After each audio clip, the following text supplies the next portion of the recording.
My dear friends, Anthony and Rob, it would be my utmost honor if Avoiding Babylon could be present at my upcoming Council of Trent conference. I've termed it the Conference of Trent as a fun quip.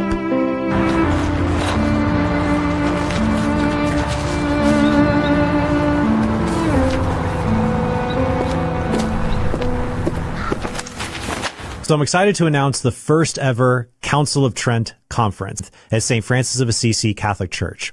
The theme is going to be how to evangelize online, and to help you do that, we have a lot of great speakers who will be joining me. Also inviting over 24 Catholic social media artists who will join us for special panel discussions.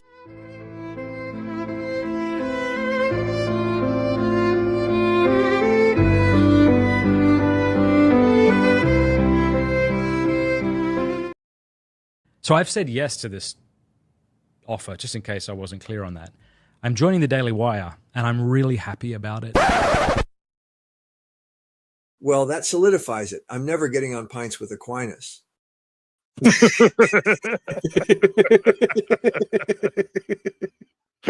Mazel tov, everyone. Mazel tov.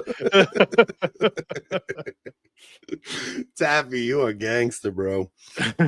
Oh, man. Matt. I do need those glasses. I do. The video in Italy is me and Patrick. That's funny. He just put your face on Patrick. That's why I was wearing such a... Never mind. You should pull up the were you gonna make a gay sweater joke? Yes. I almost asked him, like, why'd you put me in such a gay sweater? That's not nice. Why don't you pull up the video that I was talking about in the green room? Because I was watching Fradd this morning, and this is what it felt like watching Fradd this morning. I see Matt put out a video and he said, special announcement. And I'm like, okay, what is this, man? Matt's got an announcement about the future of his show. Do you know how much stuff is on your timeline? It's in the show notes. No, is it? Yes, it is. It's like, oh yeah, it is. Right. You got to be kidding me. Your timing is terrible. My timing? Yeah, comedy is like based on timing. So I tuned into Matt's show this morning. And I do agree that comedy is based on timing. I definitely do agree. All right, pop it up. So this is what I tuned into. Whenever you're ready. this is what it felt like watching Matt this morning.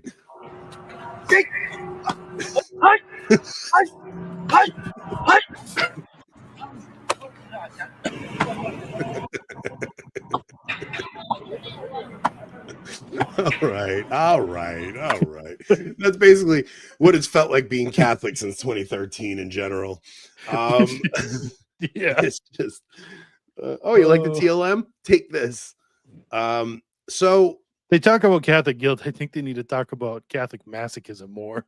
Yes, well, there is something to that, right? Like you're basically just beaten down by the hierarchy. But okay, so let's get into Matt. Yes, we are definitely a guy show. Boomer humor, come on. You gotta be kidding me.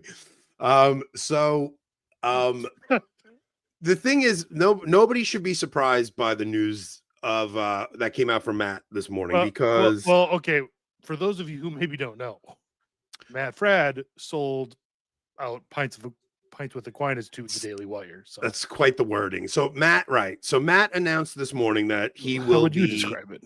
You sold out pints with Aquinas. It sold out pints with Aquinas to the Daily Wire. Matt is joining the Daily Wire. They have basically bought his podcast. So for anybody that's like surprised by this news, it really shouldn't be a surprise. So it's you guys are such haters, and it's sad to see how low you guys can get. Exalt your brother and not tear him down. I honestly feel sorry for you guys. We'll be praying for you all, for you guys all. All you do is criticize. All right, Jack, first off, that's not how you spell criticize. Second off, shut up and listen to the show. Who's the one hate watching a YouTube show in the live chat, typing away? Like, just shut up and listen to what we have to say before you even make that comment. Okay.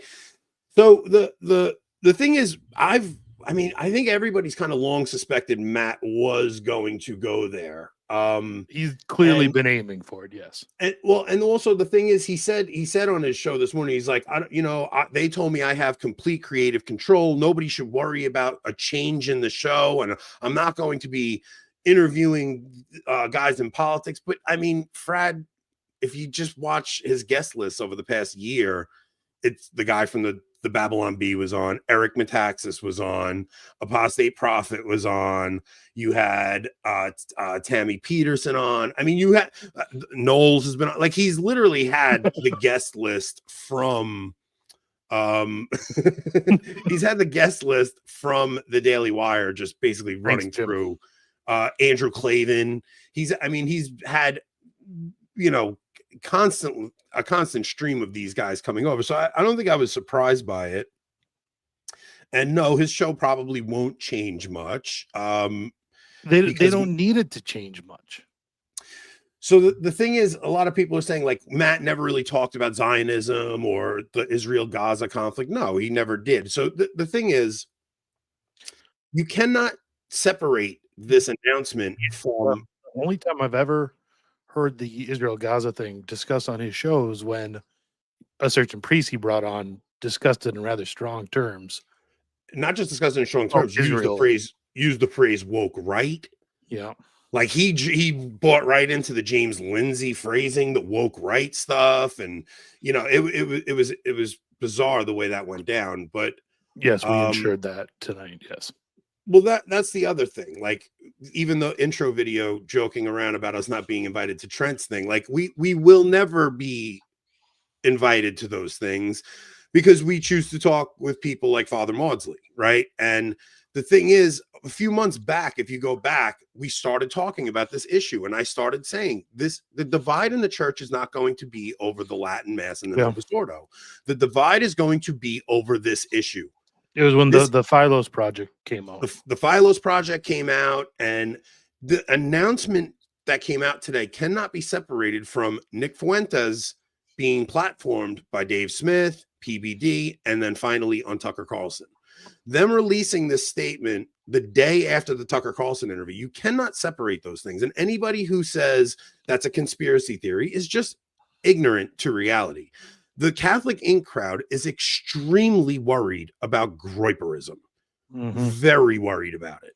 We saw Christian Wagner went to the Catholic Creators Conference a few months back, and he was making friends with those guys, and we thought there was going to be some kind of collaboration. He wasn't invited to Trent's conference. I don't know this for a fact, but he might have been invited. Maybe he said no, to be fair. Just possible. But if you ask me, it seems more like Wagner is too adjacent to the Groypers. He just had Pine Sap on. And I would think that's more likely of a reason why he isn't in that crowd. This is a very big issue. Now, we know that there is a huge propaganda push from the Zionists right now. They just bought TikTok, and they are massively flooding social media right now. I mean, $7,000 per tweet. The idea that, look, them getting Matt is not that Matt will now push Zionist talking points. It's that Matt will now not interview anybody that's even remotely controversial on that subject. It's more that. It's more that it's presenting a version of Catholicism that is Zionist friendly, rather than actually discussing this issue from the perspective of the church as it always has presented it. The church has always recognized the enmity between Jews and Christians. It just has. And the way Nick has been talking about this, it has had a very big effect on the way all of these people see this issue. They are all worried about another event like World War II happening again. And that's the perspective. So you have two different versions of the Catholic faith being presented, and it's not traditionalism and Novus Ordo Catholicism. It's not. This issue is a very big part of it. That's why even when we had Father Maudsley on, like, I tried to bring up how Nick and E. Michael Jones see, like, there might be subversion from the elder brother, but they don't recognize it in the liturgy. And Father Maudsley said, no, look, but his principle is correct. Christ is king. That is actually a more important principle than the liturgy, even though we recognize that preserving tradition is actually how you preserve the Catholic faith. This issue is hugely important. I think you're right. I think so Sunday was just the feast of Christ the King. And no, I do not consider the Novus Ordo feast to be the feast of Christ the King. But I think the social kingship of Christ here on earth is really the issue that is going to be the dividing line. And you will have trads fall on the one side of that, right? Because that's one thing that makes you a trad, is recognizing the social kingship of Christ. But you will also have people who go to the Novus Ordo who still do recognize that. And I think those who do recognize that will eventually recognize how the traditional aspects of the faith better proclaim that, and will come to it. But I think you're right. I think that's the issue that will really divide the church going forward. Those who are willing to recognize Christ as King of the world now, and those who want to live in the world as it is, and will put their Catholicism aside. Come as King. Christ come as King at the end of time. Yeah, exactly.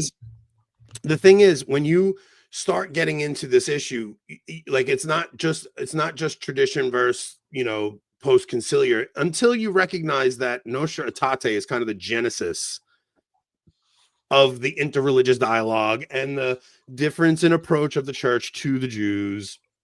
So that's why many people that see this issue, they may just start to recognize the worldly infiltration, and they may start to recognize the Jewish infiltration into our political system, where people are sponsored by politicians are sponsored by AIPAC, whether they're Republican or Democrat. Jews have dual citizenship with Israel, and they have it in America, so they may start to see it on that level. But when you start to see the church's change in stance on this issue, it goes back to the council. I mean, it comes from after the it goes back to the war. But goes back to the post-war consensus. Then they have the council, and then there's this drastic change in the way the church relates to all religions, but mainly Nostra Aetate is mainly about the Jews. Like it's essentially about the church's position towards the people of the Old Covenant. So the idea that, and I want to be charitable to Matt, because I think Matt was feeling overwhelmed. I think running a podcast like his, especially his wife having the health conditions that she had, I really do think he was getting overwhelmed, and he was just like, I don't know what I'm going to do with this thing. It's a lot doing this. Like Rob and I do it twice a week. It's for 2 hours a night, and we kind of wing it when we come on. We don't really plan anything out. We're not booking guests and flying them in. We're not doing a tenth. We're not. Even when we talk to someone about a book, we haven't read the book. We don't have the time. Yeah. So it's like So I think he was feeling very overwhelmed, and they come to him and they present him with this offer. And in his mind, it's like, oh, that'll just take such a load off of me. I could focus on just the content aspect, because the content is actually the easiest part of this. Like just coming on and talking, like you enjoy it. You come on and you have a conversation, and that's a wrap. But there's so much stuff that goes on in the back end, running a business. He's got a cigar lounge. He's got this. He's got a lot going on. So they present this offer to him, and he's like, all right, I'll do it. So right. I don't want to ascribe like ill intent to Matt. I don't know. I can't read his heart. I have no idea where he's coming from with this. I just know this issue is very important, and the things that Nick Fuentes is talking about are very important. And the fact that Catholics nowadays don't actually talk about the essence of these stories from the Old Testament describing the enmity between the older and younger brother, and how that is actually going to play out in the story of Christianity, and how at the end of time, we hear constantly about how the Jews still play a role in salvation. Yes, they do. They play a very significant role in salvation towards the end of time, because they are going to be the ones who persecute the church. They are going to be the ones who persecute the church, just like they persecuted the Christ when Christ comes the first time. In the Passion of the Church, just as in the Passion of the Christ, it will be the Sanhedrin who persecutes the Messiah, which is the church. I just saw a tweet that I'd retweeted from Joshua Charles like 4 months ago, where he lays out how the church fathers were 100% completely unanimous, and that the Jews would accept the Antichrist as their Messiah, at least initially. And throngs of heretics will follow as well. So you're talking about Christian Zionists, right? Because they're Zionists. spiritually Jews, right? Protestants, for the most part, are spiritually Jews. So Christian Zionists are also going to follow. So this is my concern when you have things like the Philos Project and Catholics pushing Zionism. It's dangerous because what you're doing is it's like a spiritual blindness that you're putting over people where it's an abuse of Christian charity. Yes, Zionism is directly related to Nostra Aetate in Vatican II, and Vatican II is directly related to permission to celebrate the TLM. It's the elephant in the room behind the intra-trial, of course. But that's kind of my point. Like, this stuff all is going to go back to the council, and all this. It's so interesting that this is all going on in Rome today on the anniversary of Nostra Aetate. Play the one. I put a clip of Leo speaking today in Rome about this stuff. This is such an important issue, and this is listen to this. Actually developed. Initially, Pope John XXIII commissioned Cardinal Agustin Beat to present a treatise to the council describing a new relationship between the Catholic Church and Judaism. We can say, therefore, that the fourth chapter, dedicated to Judaism, is the heart and generative core of the entire declaration. For the first time in the history of the Church, we have a doctrinal text with an explicitly theological basis that illustrates the Jewish roots of Christianity in a well-founded biblical manner. At the same time, Nostra Aetate takes a firm stand against all forms of anti-Semitism. Thus, in its following chapter, Nostra Aetate teaches that we cannot truly call on God, the Father of all, if we refuse to treat in a brotherly or sisterly way any man or woman created in the image of God. Indeed, the Church rejects all forms of discrimination or harassment because of race, color, condition of life, or religion. This historic document, therefore. Okay, so that's it. So Jay Dyer posted. I'm sorry, go ahead. I was just going to say, for anyone who noticed who he mentioned at the beginning, Augustin Bea. If you want to know what you should think of Nostra Aetate, research who that was. It wasn't an AI dub. I sped it up to 1.5 when I screen recorded it, just because Leo speaks very slowly. So I just sped it up a little bit when I screen recorded it. So now John Paul II on Jews and Judaism said some interesting things. This is from Boston College. I don't know if this is literally what he said, but Jews live in covenant with God was one of the things. Yes, they do, because the covenant comes with curses. They're under the curses of the covenant. Like the covenant with God, they broke the covenant, so they are under the curses. So they're dispersed throughout the nations. The temple is destroyed, right? That's always been the Catholic position. There exists a divinely willed ongoing bond between Judaism and Christianity. Yes, in respect to the elder younger brother. The elder and younger brother, and that plays out throughout the ages. There's always this enmity between the two of them. Yeah, I mean, even when Joseph was separated from his brothers in another country, they still had a bond that had to be settled later on. There exists, Judaism has its own distinctive vocation in the divine plan. Yes, it does, because there will be a conversion of the Jews at the end of time. Like there's going to be a unification of the brothers. There's going to be a healing of the bond between the brothers, just like Joseph is reunited with his brothers, right? Now there is some weird stuff in here too that I don't know if I could definitely go along with, but just like that's just kind of some of the stuff that I'll say you could write up to what John Paul was getting at. It's like there's a way to say these things are true while also, recognizing that they're true, in that there's still a role for them to play in the story of salvation history. It's just It's not that they're saved in the covenant that they're in. It's that there's just still a role for them to play in salvation history. So,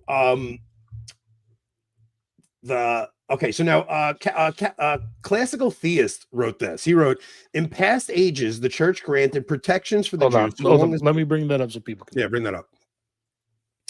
So Matt gives his announcement, and Classical Theist writes this, and this is very important. This is stuff we've spoken about when we've had Father Maudsley on, and it's that in a properly Catholic society, the church would grant protections for the Jews so long as they harmonized within Catholic society. They couldn't loan money at interest. There was no usury around. They weren't allowed to take positions of high government, things like that, because they couldn't influence Catholic society. Now it seems like Catholics can be given influence, but only in their gift, so long as Catholics harmonize with Jews' Zionist interests. Is that a preferable arrangement? So now think about this. If you speak out against any of this stuff, you get canceled. Now it's loosened up a little bit in the past couple of years, but even this conversation would not have been able to be had a few years back. And you have to recognize it's the same no matter who is in power politically. When the left's in power politically, Catholics, Catholics going to have influence as long as you don't talk about homosexuality, gay marriage, transgenderism, thing like that. When the right's so-called right is in influence and power, you can be Catholic and have influence as long as you don't talk about Judaism and, crazy Protestants and dispensationalism and all, So, yeah, we live in a occupied society, and the remnants of Christendom where everything is turned upside down. It's a Zog government, right? It's like, yeah, you're just this. It's a complete inversion of the way it's supposed to be. Okay. So now them getting Matt to join the Daily Wire. It's like we've all talked for years about when is somebody going to start the Catholic Daily Wire, because we wanted a wealthy Catholic to put his money behind some Catholic podcasters and put them together to present something like the Daily Wire, but very Catholic, explicitly Catholic, right? What is happening now is the Daily Wire caught so much grief after getting rid of Candace and Brett. So much grief after getting rid of Candace and Brett, right? And I mean, there were rumors that they were asking people to take pay cuts and letting people go. Yeah, they were almost going to go out of business. But the whole thing starts as the drama around Christ the King. Candace starts tweeting Christ the King. Yeah, Nick Fuentes is tweeting Christ is King. Like, this is how this whole thing starts. So now Ben Shapiro is catching so much crap, and the Daily Wire is just known as a Zionist platform. And if you speak out against the Jews, you're going to get bagged. Now, Walsh, everybody's been like getting on Walsh for how long now? Like, Matt, you have to leave there. Like, you are flat out saying the U.S. government should not be supporting any foreign government, but you just draw this line at Israel and you kind of just don't want to talk about it. It's the elephant in the room over there. So to get rid of this reputation of just being a Zionist platform, they start picking up Catholics. So they go and get that girl, Isabel Brown. She's a Catholic. And now they're grabbing Matt Walsh. The whole thing is to me. And now all the Catholics who like Matt Walsh are going, this is Catholic infiltration. This is Catholic infiltration of the Daily Wire. No, it is not. It is Zionist silencing of very important Catholic voices. One of the more annoying phrases I saw today on Twitter was someone saying the typical line, like, why are people getting so mad when we agree with 80% of say Ben Shapiro? And I think that's such a screwed up way of looking at it when so much of our faith is all or nothing propositions, right? Sure, maybe I like the same pizza as Ben Shapiro. Maybe we both dislike Kamala Harris. But the fact that he doesn't believe in a triune God means I don't agree with him at all. Yeah. Like it's 80% maybe in terms of number, but it's literally 0% when it comes to things that actually matter, for your eternal soul. So no, I don't agree with Ben Shapiro in any way, shape, or form. And nor would I ever have anything to do with an organization he's a part of. It's just about them being able, like, you talk about, like, oh, have Jews infiltrated the church? It's like, well, they've infiltrated our liturgy, yes, and now they are literally getting the most influential Catholics, and putting them under a company who will not let them discuss this issue at all in any kind of a significant way. Yep. They just won't discuss it. It's not like Matt's going to become a Zionist. He's not going to start spouting Zionist propaganda. He's just not going to talk about it at all. At all. Nor will he. Nor, and he definitely won't have guests on now. Right. Though. He's not, and it's who he's going to have conversations with. They are going to influence who he speaks to. They already have. Like they already have. I mean, they have. Look, one of the most disappointing things I saw happen with Jonathan Peugeot was when Peugeot was talking with Ben Shapiro, and they were talking about the story of Cain and Abel, and Ben Shapiro was given his own Jewish interpretation of that story, and Peugeot just kept his mouth shut. And I was like, Jonathan knows what that story's really about. He knows what that story's really about. He understands that story is actually about the Jews and the Gentiles. Like that is a foreshadowing of what's going to happen when the old covenant, when the people of the old covenant reject the new covenant. Like these things are all foreshadowed. And Jonathan just didn't say anything because he didn't want to have an awkward conversation with Ben Shapiro. Fradd was already not going to say anything, but now he has more reach to talk about I've seen this too, and I disagree. The individual the channels of the individual creators at Daily Wire, besides Knowles and Walsh, aren't any bigger than Fradd's channel is. They have what 1 million paid subscribers. So yeah, that's more than Fradd's 600,000-700,000. Do you think the 700,000 of those million that are evangelicals are going to suddenly watch Matt Fradd? No, his reach hasn't grown at all, and if anything, I think it's likely to shrink. He'll get more publicity, and they'll put more advertising behind his stuff, and he'll have more sponsors now. It's more money. It's more money, but I don't money, think and it's a lot easier of a job for him. I'm not. Like I said, I'm not trying to put bad motives on Matt. I'm just telling you what the reality is. The reality is there is a real fear of Groyperism right now, like a real fear of it. That you see it when people are flipping out that Tucker platform Nick Fuentes, and Nick has managed to get this conversation out into the public, and he's speaking about it in a way where he's saying, look, there's this influence in our society by people who also have this dual loyalty. The whole conversation he's having, and he's talking about how it does tie into identity and all this stuff. And over the last 6 months to a year, he's actually doing it in an approachable way for non-groypers, right? That I think is what is really scaring them, is that he's actually starting to reach outside of his base. Well, okay, so he does have editorial control. Look, I'm not saying Matt has lost editorial control of his show. What I'm telling you is there's just going to be guests he won't have on because he works at the Daily Wire. It's just the way it is. He's already done that. Like he's already done that. Well, we have text proving it, right? With Daniel O'Connor. Like Daniel O'Connor, he was going to bring him on, and then people told him not to. But that was before those people wrote his paychecks. You go back, listen to me. This all started, and you guys are saying Matt's not going to start saying Zionist stuff. What do you think his little post, what the heck is anti-Semitism anyway, a Socratic dialogue on Matt Fradd's Substack was? That was back in March 18, 2025. This is when the talk started. He was already starting, and Michael Knowles retweets it. Like, this is when this stuff starts. So don't tell me Matt's show isn't going to be affected by this. Of course it is. Yeah. Of course this stuff is going. Of course his show is going to be affected by it. Now, he may not be like a flat out Zionist. He may not be just pushing for that, because I think Matt Fradd knows how to stay in his lane. But there's a reason that you look. There's a reason we'll never be invited into those conferences. It's because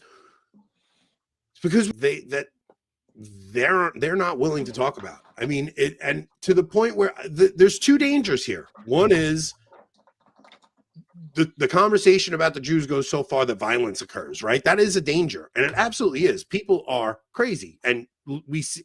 And the thing is, you get into things like what we were talking about, like the anarcho trans groups and stuff, and people getting handled in those groups, like those Reddit forums.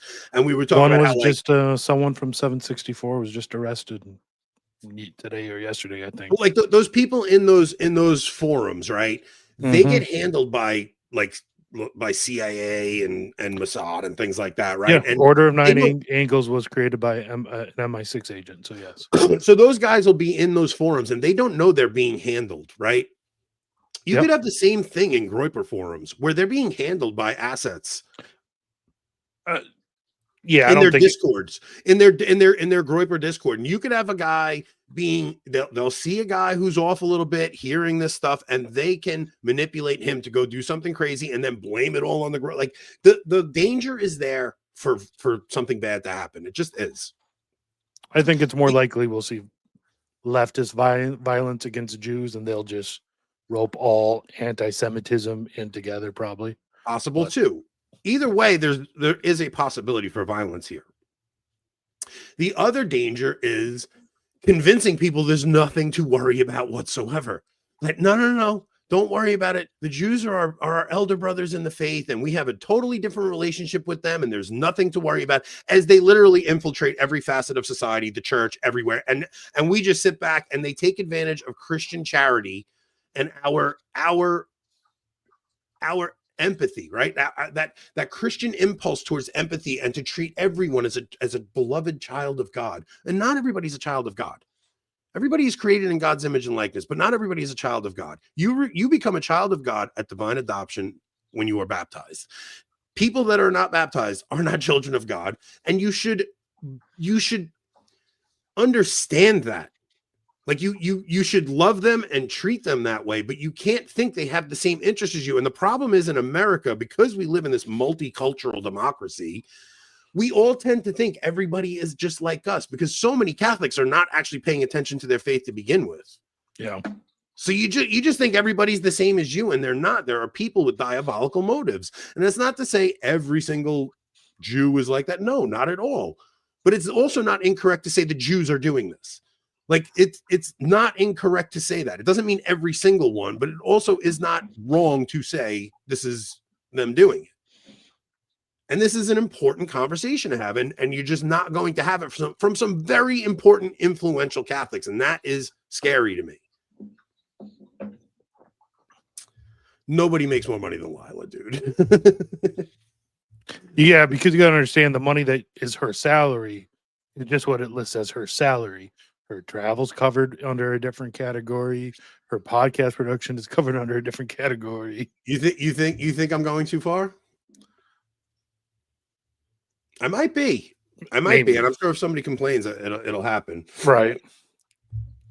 So look, also Fradd. we spoke with Father Maudsley, and we would love to put that conversation on YouTube, but he said some things that I can't put on YouTube. I'm not saying we do agree with it necessarily or disagree, but because YouTube will their auto censor will catch it immediately. The channel will it'll nuke the channel from some of the things he said. So we're going to release it for free on Friday on our locals and on Rumble. So if you guys haven't seen that conversation, we will release it on Friday for free. Right now it's still behind the paywall. We're just trying to figure out how we're going to release that. We can't put it on YouTube. I might be able to edit a few things out and then get it on YouTube. So I might be able to get like a significant portion of it on here, but I have to figure out how I'm going to do that. But we will make that available for free very soon. Should we do the Recusen ad real quick, Rob? Molly's reminding us. We probably she's better at this than we are, and it's not. Yeah. Yeah. Give me a second.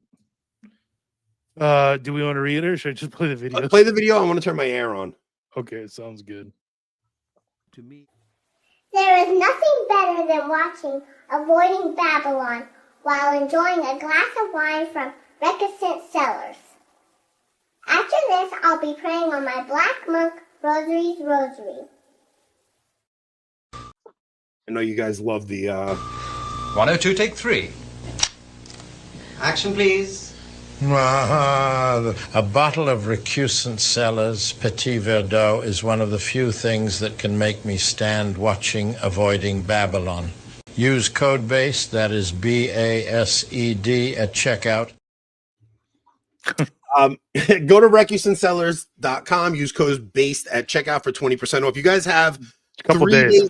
3 days left to get your 20% off for the Feast of Christ the King. We love Reckies and Sellers. They're an awesome Catholic family. They never tell us what we can and can't talk about. They kind of just let us do our thing. They have a lot more than wine. They also sell fruit. If you guys can, if you like the show, please go and support Reckies and Sellers. It would mean a lot to us. And the wine's actually really good. Very good. Very good. So, yeah. So look, this is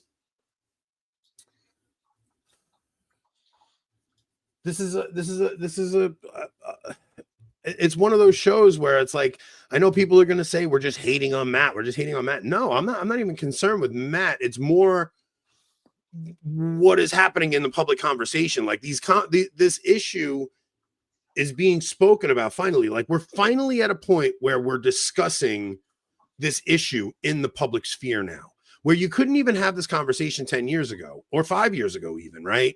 So once you are at the point where this conversation is able to be had and there are solid Catholics discussing it, and they're discussing it from a spiritual standpoint. Mm-hmm. They're not getting into crazy conspiracy stuff and just saying, oh, they run the banks, they run, they control porn, like all that stuff. We're talking about this from a theological standpoint, and we're talking about it from an apocalyptic standpoint.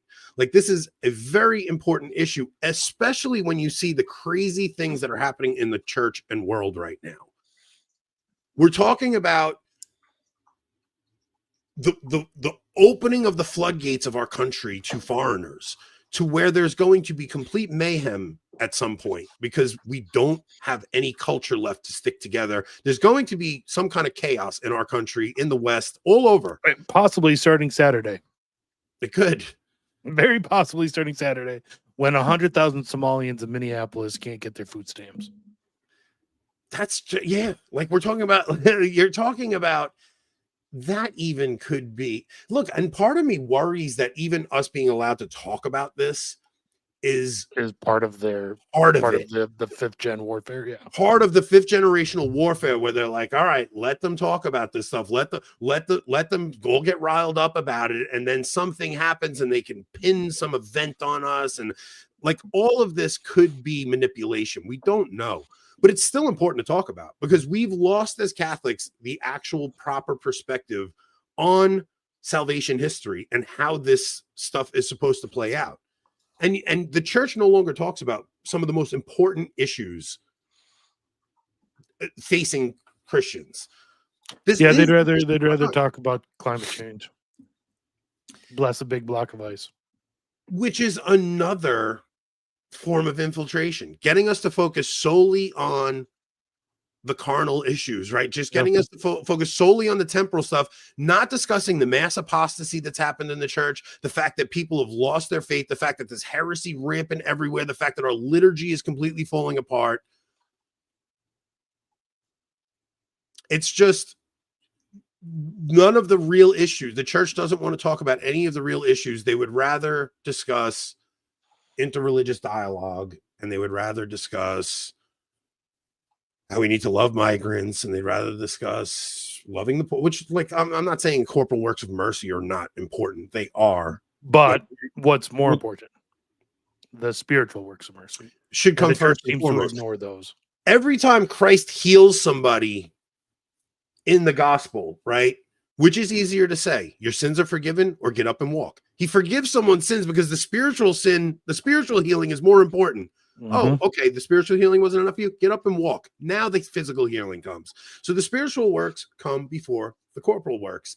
And we're in a time where the church doesn't want to talk about the spiritual works anymore. And our relation to this issue is so freaking important, and nobody's talking about it. And the chaos that's going to happen throughout the world and throughout our country, there's going to arise a strong figure who's going to come and put everything back together and fix everything. And people are going to be desperate to have order out of that chaos. Now, to be fair, yes, it could be the Antichrist. Or it could just be the great monarch. You never know. Yeah. I know we're blackpilling, but let's moderate it a little. It could be the great Catholic monarch. Yeah. Yeah. Look, to me, things look so freaking bad that I keep missing it. Things are so bad that this doesn't seem this doesn't seem that crazy to me. I don't know. I mean, I know everybody hates when I go down that road, but it just doesn't seem that crazy to me.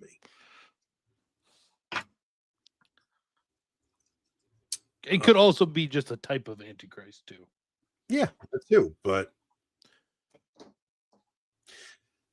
I don't know. I mean, this is something we had to talk about tonight. And then look, and then you also have I'm trying to just get the chat is going fast. Yeah, it's going very fast. There's a lot of 706 viewers right now. Yeah, and please hit like and subscribe, guys. Share the show. You also have, while this is going on, you have 169 likes. Come on, guys. Let's you at least have get that to 400. In Rome, you have Cardinal Burke with the Summorum Pontificum pilgrimage going on, and everybody's making such a big deal that the Latin Mass is in St. Peter's, and literally across the street, you have this insane synodal whatever the hell is happening over there, this synodal program. And the Italian bishops released their synodal document, which has been adjusted because the first time they wouldn't even vote on it because it didn't include inclusive language for the LGBT and for all this nonsense. So they had to adjust their document, and the Italian Bishops' Conference put together this synodal document that wants us to have a more gentle approach to people and acceptance for people who are transgender. And this stuff is legit insane. So it's like the tale of two churches. You have Cardinal Burke in there with his beautiful liturgy in one side, and then you have this insane synodal stuff on the other. You have Matt Fradd joining the Daily Wire on one side, and you have Nick Fuentes claiming Catholicism on Tucker Carlson on the other. There is a split happening, guys. Sadly, a lot of the trads who understand that there is a lot of problems with the liturgy and they understand there's a lot of problems with doctrine, don't want to touch this issue. They don't want to go near this issue with a 10-foot pole. One reason why we stayed independent. It's looking like we're going to be the last one standing that way, by the way. It's like... Yeah. There are trads who don't want to go near this issue. It is an important issue. You're talking about, look, I even saw, I don't want to say this, but somebody, what? Yeah, this is the Catholic Church and the anti-church currently coexist in the same sacramental, liturgical, and juridical space. Yeah, hard to disagree with that. I can't disagree with that. I mean, that goes into, I mean, that really does go into what Benedict was saying about Tychonius, how the body of Christ, the body of the devil grow into the same body. I was going to say it always has, but I don't think at any previous point in history, maybe outside of the Arian crisis, but I don't know, has the anti-church had greater power inside the church than it does now. Yeah. It's look, I mean, you can't separate this from Bishop Sheen's prophecy of the ape of the church. Yeah. Just for anyone watching, after we're done on Locals, not on YouTube, on Locals, go to Locals and then go over to a new crusade. So, I mean, do we want to play the Nick clip? Which one? Play the Nick clip that I put in there. Nick asked Tucker, "What about my views do you find unreasonable?" Okay. And discusses his position on this issue. I don't know how much of it we'll play, but we'll play some of it. Am I being paranoid? I feel like going on about the Jews helps the neocons. Well, what about my views do you think are unreasonable? If yours are reasonable, I think.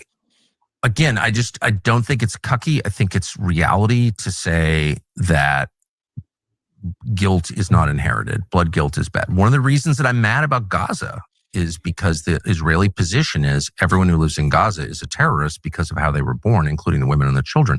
That's not a Western view.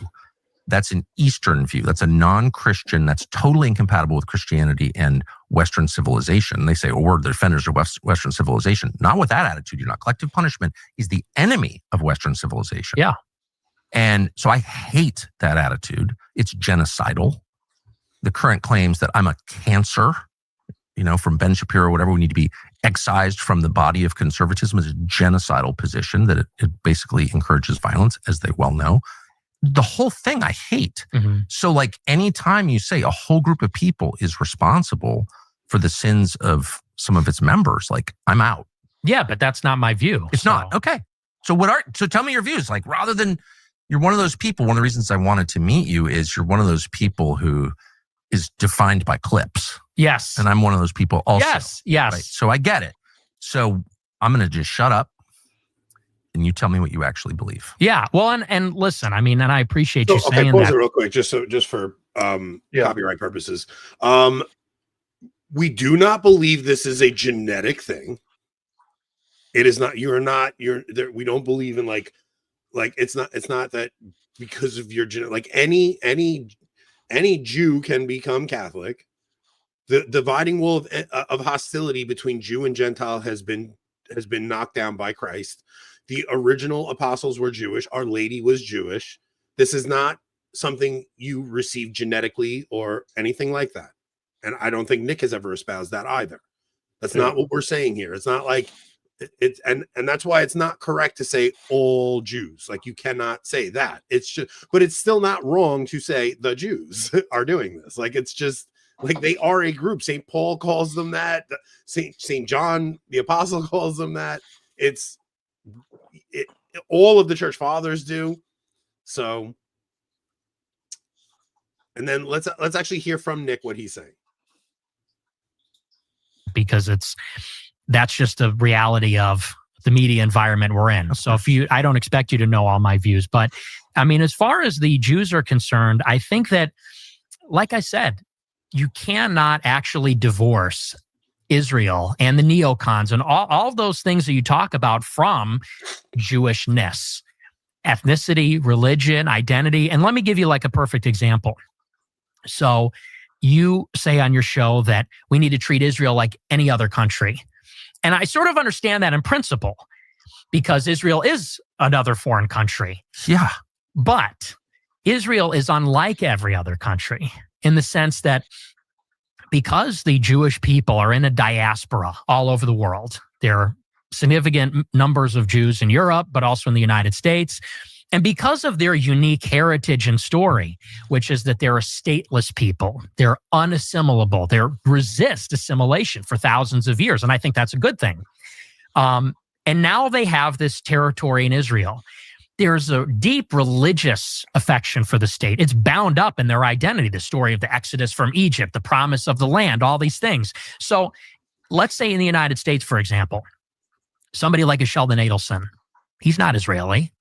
Is he an ideological neocon? Does he believe in the promise of democratic globalism? I don't think necessarily. His heart is in Israel. And it's because he is a proud Jewish person.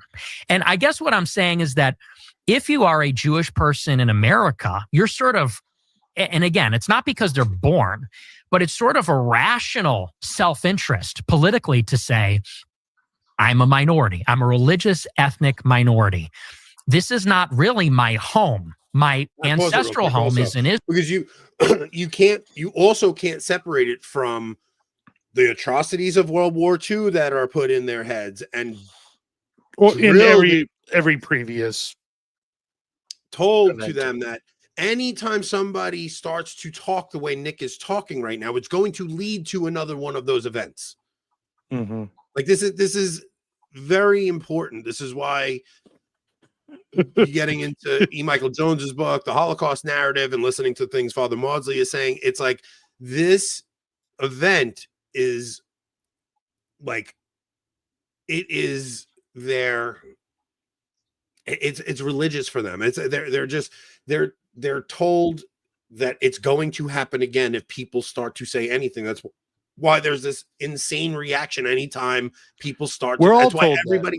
We're all told and taught that from the moment we're born now. Right. And it's the reaction of anti-Semitism, like we calling somebody anti-Semitic for just discussing this issue is just reflexive to them because they're told this is going to happen again. So it's, yeah, I mean, we can finish him out. Okay.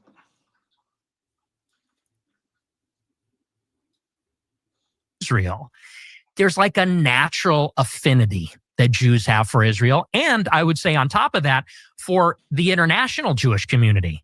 They're extremely organized. And many of them are critical of Israel or Israel's current government or the project of Israel. But I guess what they have in common, unlike, let's say, like Singapore, for example, is that they have this international community across borders, extremely organized, that is putting the interests of themselves before the interests of their home country. And there's no other country that has a similar arrangement like that. No other country has a strong identity like that. This religious blood and soil conviction, this history of being in the diaspora, stateless, wandering, persecuted, and in particular, the historic animosity between the Jewish people and the Europeans. They hate the Romans. Well, or actually finish that. Finish that one little part. Because the Romans destroyed the temple. That's why Eric Weinstein goes to the Arch of Titus and gives it the finger and takes a picture. We don't think like that as Americans and white people. We don't think about the Roman Empire in 2,000 years ago. I will challenge him on that. As a white person, men think about the Roman Empire all the time. You can take him off. No, but he's not wrong in that.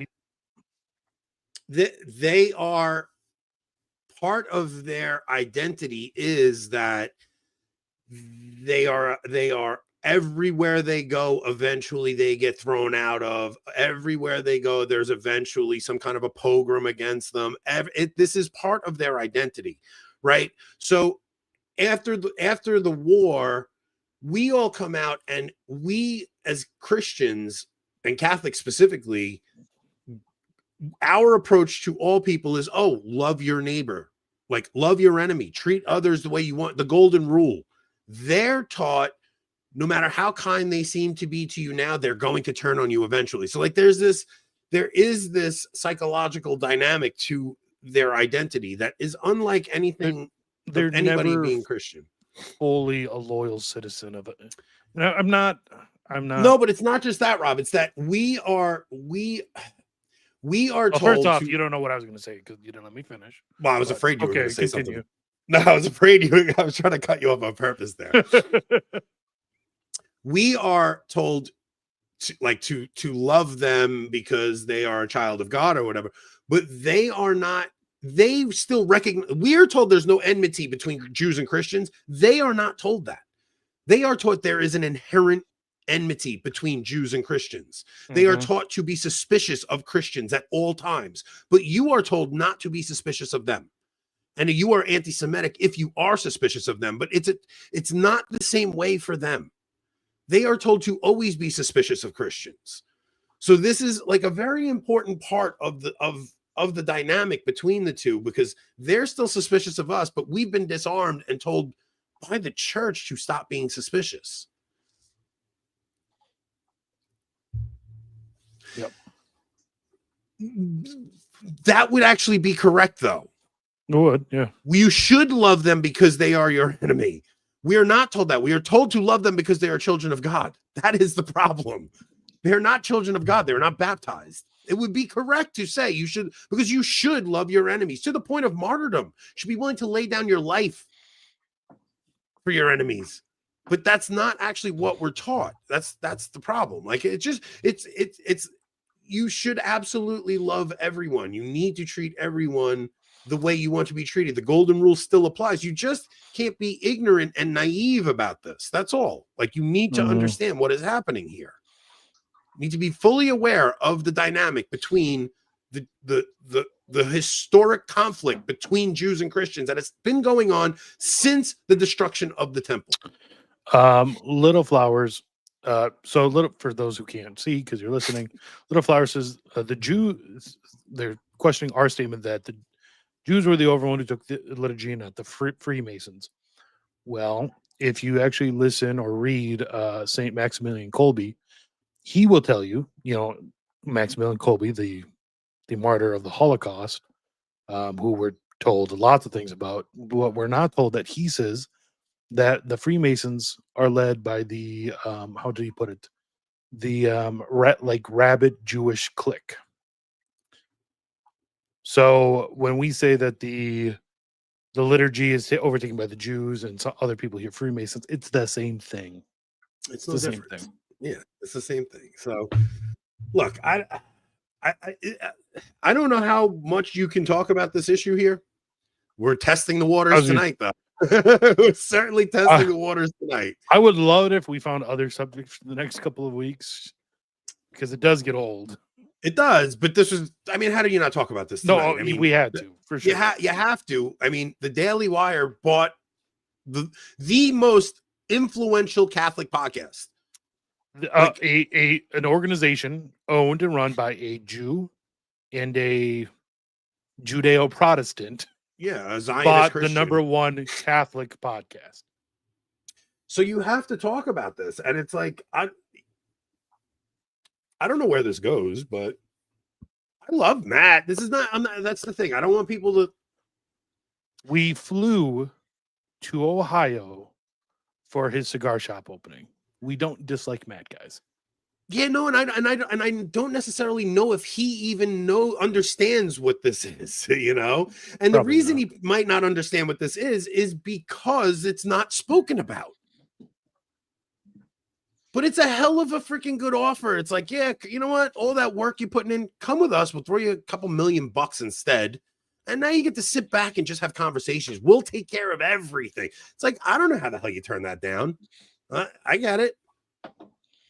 I mean, if somebody offered me what I make in construction, it'd be hard for me to turn down. I'm not going to lie.